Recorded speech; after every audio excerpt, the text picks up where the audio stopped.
ప్రియమైన దేవుని బిడ్డలారా, యేసుక్రీస్తు వారి నామంలో మీకు అందరికీ వందనాలు చెల్లిస్తున్నాను. ఈరోజు ఒక ముఖ్యమైన విషయాన్ని మీకు తెలియజేయాలని ఆశపడుతున్నాను. అదేమిటంటే, దైవజనుల్లో ఉన్న దేవుని యొక్క ప్రభావము ప్రార్థన చేసేటప్పుడైనా, వాక్యం చెప్పేటప్పుడైనా, ఏ సందర్భంలో అయినా సరే ప్రార్థన చేయించుకున్న వాళ్ళు వచ్చినప్పుడు ఆ ప్రభావం వారిలోకి వెళ్ళి వారిని స్వస్థపరుస్తూ ఉంది. ఇప్పుడు ఈ కాలంలో కూడా అవి జరుగుతూ ఉన్నాయి అద్భుతాలు.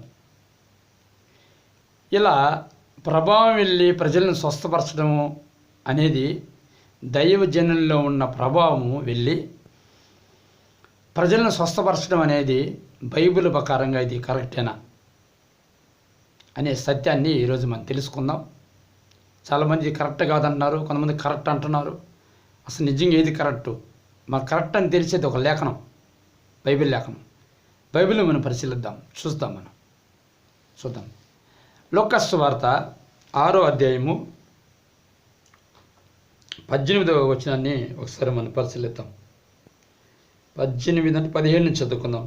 ఆయన వారితో కూడా దిగివచ్చి మైదానం ముందు నిలిచినప్పుడు ఆయన శిష్యులు గొప్ప సమూహమును ఆయన బోధ వినుటకును తమ రోగములను కుదుర్చుకున్నటకును యోదయ దేశమంతటినందును యెరూషలేమునందును తూరు సీదోను పట్టణముల సముద్ర తీరములందును వచ్చిన బహుజన సమూహము అపవిత్రాత్మల చేత బాధింపబడిన వారును వచ్చి స్వస్థతనందిరి. ప్రభావం ఆయనలో నుండి బయలుదేరి అందరినీ స్వస్థపరుస్తుండేది గనుక జనసమూహమంతయు ఆయనను ముట్టవలనని యత్నం చేస్తారు. చిన్న ప్రార్థన. పరిశుద్ధుడా, ఈ వాక్యాన్ని దీవించి ఆశ్రయించి నీ బిడ్డలతో మాట్లాడి మనోన్నతలు తెరవజేయమని, గ్రహించకులను అనుగ్రహించమని యేసు నామములో అడుగుతున్నాను తండ్రి, ఆమేన్.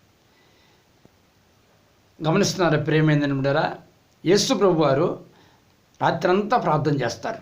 12వ వచనంలో అదే ఉంటుంది. ఆ దినముల యందు ఆయన ప్రార్థన చేయుటకు కొండకి వెళ్ళి దేవుణ్ణి ప్రార్థించటందు రాత్రి గడిపాను. రాత్రంతా గడిపి దేవుని శక్తిని బాగా పొందుకొని, పవర్ బాగా పొందుకొని, ఉదయం తర్వాత ఆయన ప్రజల దగ్గరికి వస్తాడు. ప్రజల దగ్గరికి వచ్చినప్పుడు ప్రజలు ఆయన దగ్గరికి వచ్చి ప్రార్థన చేయమన్నప్పుడు అందరూ ప్రార్థన చేసి సకల రోగాలను కూడా చేపెట్టి ప్రార్థన చేస్తూ ఉంటాడు. అయితే కొందరికి ఈ నెల్లి ప్రార్థన చేయక మునిపే ఆయన దగ్గరికి వచ్చిన కొంతమందికి ఆయనలో ఉన్న ప్రభావం ఆయనకంటే ముందే వెళ్ళి వాళ్ళని తాకిన వెంటనే వాళ్ళు స్వస్థ పొందుకుంటున్నారండి. తాకిన వెంటనే స్వస్థ పొందుకుంటారు. వాళ్ళు ఉన్న ప్రభావం వెళ్ళిపోయి తాగుతుంది, స్వస్థ పొందుకుంటున్నారు. యేసు ప్రభు చేయబెట్టలేదు, ప్రార్థించలేదు. ఆ నిలబడంగానే ఆ ప్రభావం వెళ్ళిపోతుంది, వాళ్ళు స్వస్థ పొందుకుంటున్నారు. చూడండి, ఆ వచనం స్పష్టంగా మన బైబిల్లో ఉంది. 19వ వచనం. ప్రభావం ఆయనలో నుండి బయలుదేరి అందరినీ స్వస్థపరచును కనుక జనసమూహం అంతా ఆయనను ముట్టవలనని యత్నం చేస్తుంది. ప్రభావం వెళ్ళి అందరిని స్వస్థపరుస్తుందంట. యేసు ప్రభు అని రాయలేదు అక్కడ. యేసు ప్రభు వచ్చి అందరిని బాగు చేస్తున్నాడని, అందరూ ముడుతున్నాడని, తాగుతున్నాడని, తాగితే బాగోతున్నాడని ఉంది అక్కడ. ప్రభావం వెళ్ళిపోయి అందరిని బాగు చేస్తుంది. చూసారా ప్రేమైన దేవుని బిడ్డారా? గమనించండి, దేవుని ప్రభావం, దేవుని పవర్, దేవుని శక్తి, దేవుని మహిమ, పరిశుద్ధాత్మ శక్తి నీ శరీర ప్రాణాత్మలని బట్టలతో కూడా ఆవరించి ఉంటుంది. ఎప్పుడు నీ దగ్గరికి వస్తారో వెంటనే నీలో ఉన్న ప్రభావం వాళ్ళకి వెళ్ళిపోద్ది. ఒకరోజు ఒక సహోదరి నన్ను ప్రార్థనకి పిలిచింది, వేరే ఊరు. ఆ ఊరికి వెళ్ళాను. ఆ ఊరికి వెళ్ళిన తర్వాత ఆమె నా సూట్ కేసు తీసుకోవాలని నా దగ్గరికి వచ్చింది. ఇంకా తీసుకోబోతుంది, కింద పడిపోయి గిలగిల తన్నుకుంటుంది. దురాత్మ చేసింది. ఆమె అంటుంది, నీలో దేవుని శక్తి ఉంది, దేవుని ప్రభావం ఉంది, నువ్వు వెళ్ళిపో, నన్ను తాకుతుంది, వెళ్ళిపో. చూసారండి, నేను ఇంకా లాభాలేదు, చేయబెట్టలేదు, ప్రార్థన చేయలేదు, ఇంట్లో కూడా సరిగ్గా బాలేదు. గమనిస్తున్నారా? పడిపోయింది. అంటే నాలో ఉన్న ప్రభావం ఏమైపోయింది? ఆమెను తాకింది.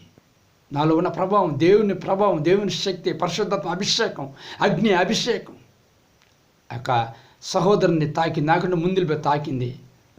వెంటనే ఆ సహోదరి పడిపోయి దురాత్మ బయటకు వచ్చేసింది.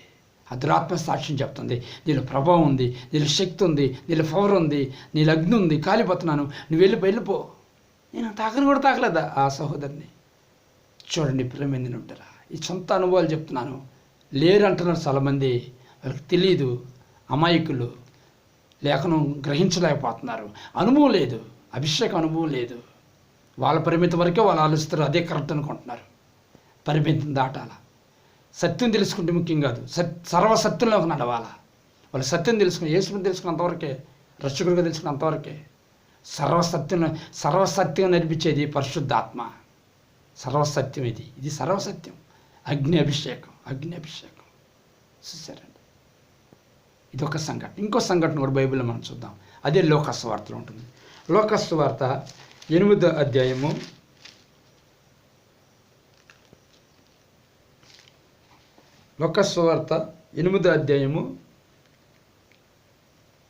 46వ వచనం చూద్దాం ఒకసారి. మనం 46వ వచనం చూస్తాం. మీరందరూ గమనించాలా. చూడు, యేసు ఎవడో నన్ను ముట్టెను, ప్రభావం నాలో నుండి వెడలిపోయిందని నాకు తెలిసిందని నేను.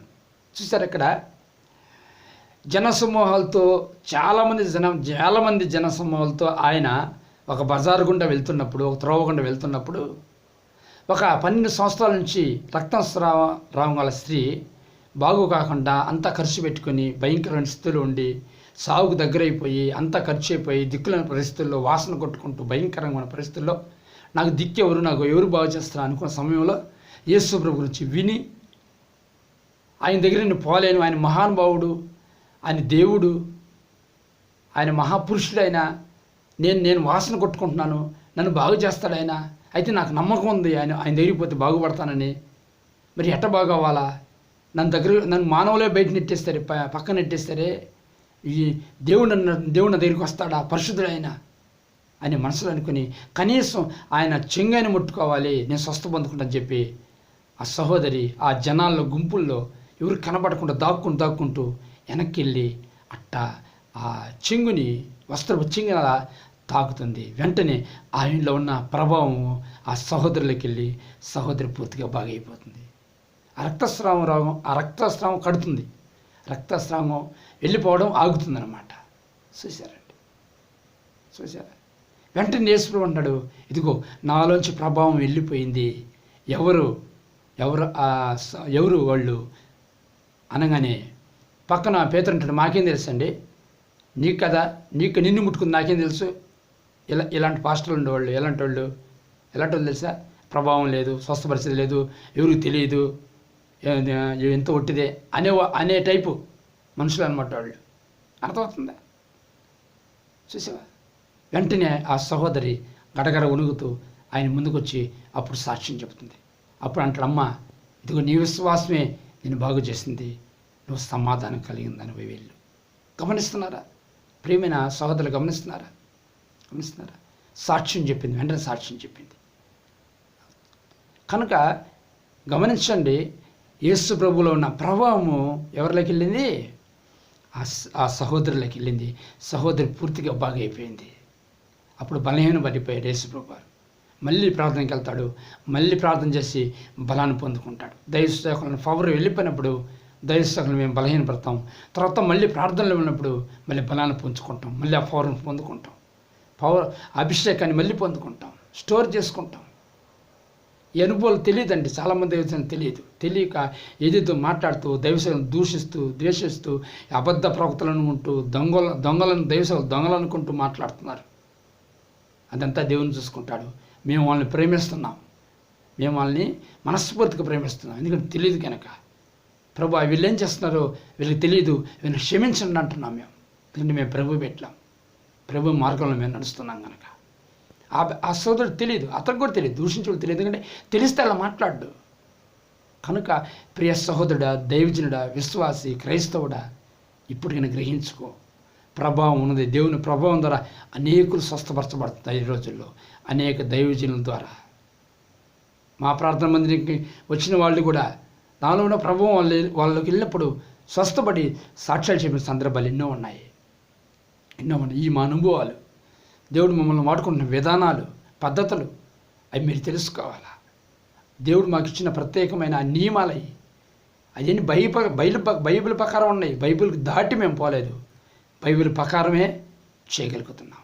కనుక ప్రియ సోదరి సహోదరుడా, గమనించండి. ఇప్పటికైనా నీ మనోన్నతను వెలిగించబడి ఈ లోకం సంబంధమైన దేవత నీ మనోన్నత గుడ్డితనం కలిగించింది గ్రహించి ప్రార్థన చేయి. తప్పకుండా దేవుడు నీకు ఆత్మరాలు అనుగ్రహించి అభిషేకిస్తాడు. అయితే విశ్వాసంతో ప్రార్థన చేయి. మేము వెళ్ళి నువ్వు రామా మేము ప్రార్థిస్తాం, మేము బాగు చేస్తాం, మేము అంటాం లేదు. విశ్వాసంతో వస్తున్నారు. విశ్వాసంతో ప్రభువే మాలో ఉండి ఆ ప్రభావంతో బాగు చేపిస్తున్నాడు. అంతేగాని మేము కాదండి, మేము పనికి మాలిన వాళ్ళం, బలహీనం. యేసు ప్రభు ఆయన మహానుభావుడు, ఆయన శక్తిమంతుడు, నిత్యమైన దేవుని కుమారుడు, దేవుడు ఆయన శక్తి చూపిస్తున్నాడు, ప్రజలను చూపిస్తున్నాడు. ఆనాడు చేసిన కార్యాలు ఈనాడు ఉన్నాయి. ఈనాడు ఉన్న దేవుడు ఆనాడు ఉన్నాడు. ఆయన నిన్న నేడు ఏకరీతిగా, రేపు కూడా ఏకరీతిగా ఉండే దేవుడు. అంతవరకు దేవుడి కార్యాలు జరుగుతూ ఉంటాయి. పరిశుద్ధాత్మ గాలి వేస్తూనే ఉంటుంది. అభిషేక ప్రార్థనలు జరుగుతూ ఉంటాయి. ఆ ప్రభావాలు వెళ్ళి ప్రజలను స్వస్థపరుస్తుంటాయి, పశ్చాత్తాపాలు నడిపిస్తుంటాయి, ఎన్నో ఆత్మలు రక్షిస్తుంటాయి.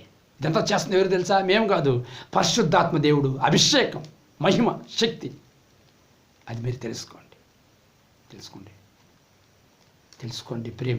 ప్రేమపూర్వకం చెప్తున్నాను, దయచేసి తెలుసుకోండి, అర్థం చేసుకోండి.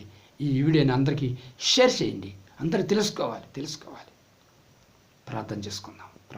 ఒకవేళ అలాంటి దృష్టి ఇంకా నీకుండి, చెడు దృష్టి ఉంటే, ఎన్ని ఉట్టిది అబద్ధాలన్నీ దృష్టిలో ఉంటే క్షమించమని దేవుని అడుగు. పరిశుద్ధాత్మ వ్యతిరేక పాపము నేను క్షమాపణ లేకుండా చేస్తుంది. దయచేసి క్షమించమని అడుగు. ప్రార్థన చేసుకుందాం. పరిశుద్ధుడైన తండ్రి, ప్రేమగల దేవా, యేసుక్రీస్తు నామమున మీకు వందనాలు. ప్రభువా, నీలో ఉన్న ప్రభావం మాలో ఉంచాం.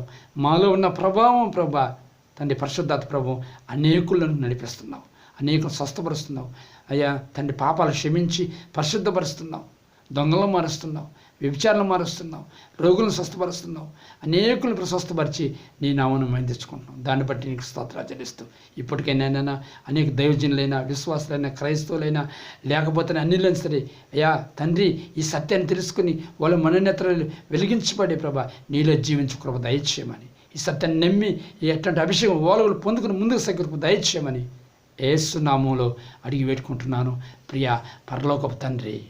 ఆమెన్.